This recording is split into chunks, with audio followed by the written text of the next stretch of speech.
Pressenza annual celebration, and today we are in Studio 1 at MNN Neighborhood Network. And first, thank you for the public. It's the first time we do the show in front of an audience. Normally we record here face-to-face for quite some time. And I would like to thank all the people who have been contributing to the show today, the people who are in a control room, the people on the studio. Thank you very much for your help. Pressenza, it's an international press agency, all volunteers, and we publish news in 8 languages and also on videos and radio. And we cover the main issue are non-violence, peace, non-discrimination, and we have been also working very much on nuclear disarmament. And this year we got a Nobel Peace Prize with ICANN, with an organization who cover a group of organizations to work on nuclear weapon removal, to make it illegal for a country to have nuclear weapons. So that was one of the highlights of the year, so I want to mention it. And in New York, we have faced a lot of difficulties with the new administration, going from discrimination against immigrants, starting with a ban, and then going to the temporary protected status, to stop people from El Salvador and Haiti to get the TPS, and lately the whole question about DACA and the youth who have come to this country with their parents who have are maybe losing their protection to be able to work and study. And the whole asylum seekers who are also facing almost a stop to their process of being able to. So today we invite Georgina and her company with a brick-to-brick project to do a presentation or a larger show than she does. It's how we got here again. Somehow we end up here again. Here again, exactly. Yes. And then, so today is going to be a shorter version of the show. And maybe you want to say more about the project? My name is Georgina Bates, and I've started this kind of company called Brick by Brick Dance Projects. And we are going to present to you tonight a 15-minute excerpt of an hour-long work that was a collaboration with Jihii Jolly, who's a journalist, and Diana Diroy, who's a documentarian. And basically we weave together these true stories through film and audio and news stories, and we sort of weave that together with dance and choreography. And so it was a very collaborative process, as you'll see. We presented it last August at Here, which is a downtown arts center theater, and we'd like to present it again at another venue. And it's really dedicated to the people who live under the radar or who are forced to kind of have to justify their existence in this country, you know, under these terrible circumstances of what it means to be illegal or unaccepted. So it's much broader than that, but I just wanted to kind of give you a little taste of what this is about. So we'll have our 5 of our cast dancing today for you, and thank you so much for being here. And just one thing to add, it's if we could have the news presented like this all the time, I think that will be more touching to people, and they will be more understanding of the hardship of people are facing. So for us as Pressenza, it was very important to present the show today. Thank you very much. Thank you. When you're young and so in love as we, and bewildered by the world we see, why do people hurt us so? Only those in love would know what a town without pity can do. If we stop to gaze upon a star, people talk about how bad we are.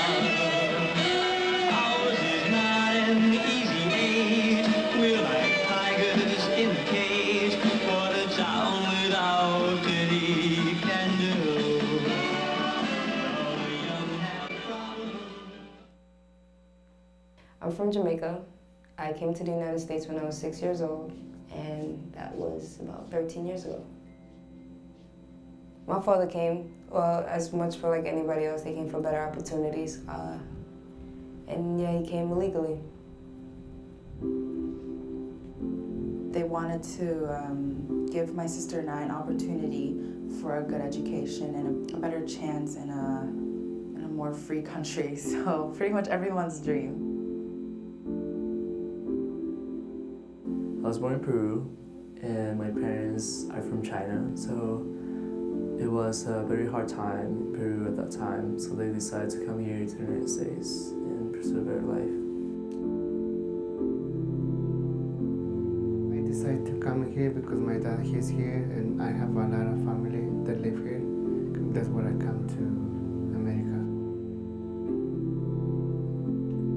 I'm from Taiwan and I came into the United States in 1985. In Jamaica, I wasn't in like the best neighborhood. So coming here, better opportunities, better experiences, you know, better education. And then, you know, watching the news, you see that actually millions of people are like me. And it sucks for them too.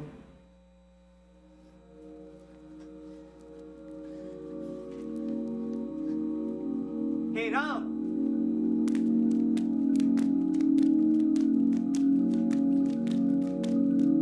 अरे देखो बच के!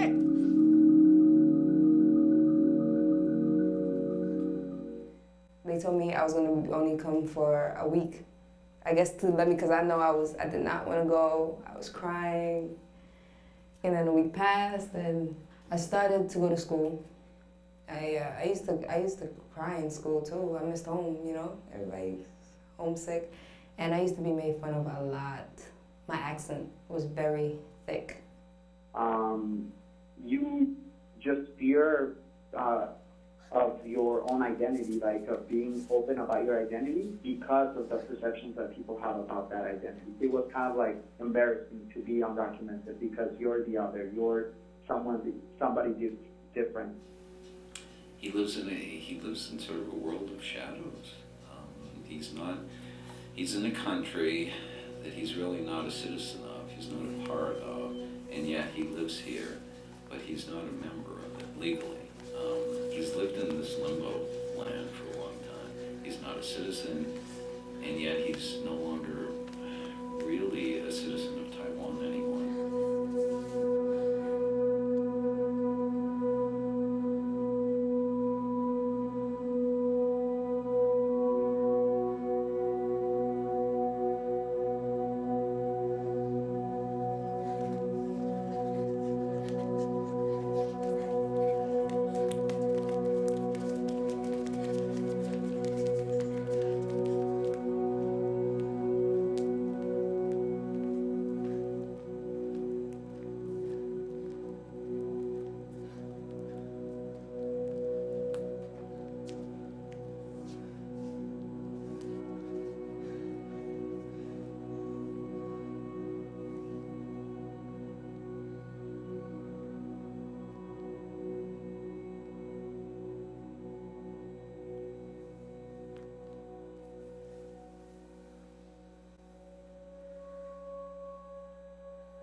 The ICE processing center. So basically, if you've been detained, that's where they process you to send you whatever. Or if you are in detention and you have to see a judge, there are courts there as well for people who are in detention. And so we go there and we walk around the building 2 or 3 times.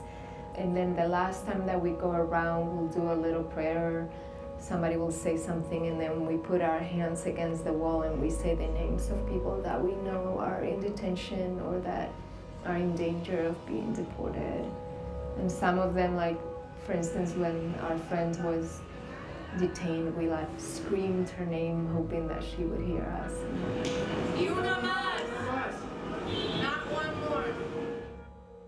how do you take 11 million people and make them leave? You do it through a process. You do it in a very humane manner. But they're not going to want to leave. You're going to have to hire a lot of people to First of all, find them and get them. Extreme vetting is how President Trump characterizes his ban on certain refugees, along with all visitors from 7 predominantly Muslim countries from coming into the U.S. To keep radical Islamic terrorists out of the United States of America.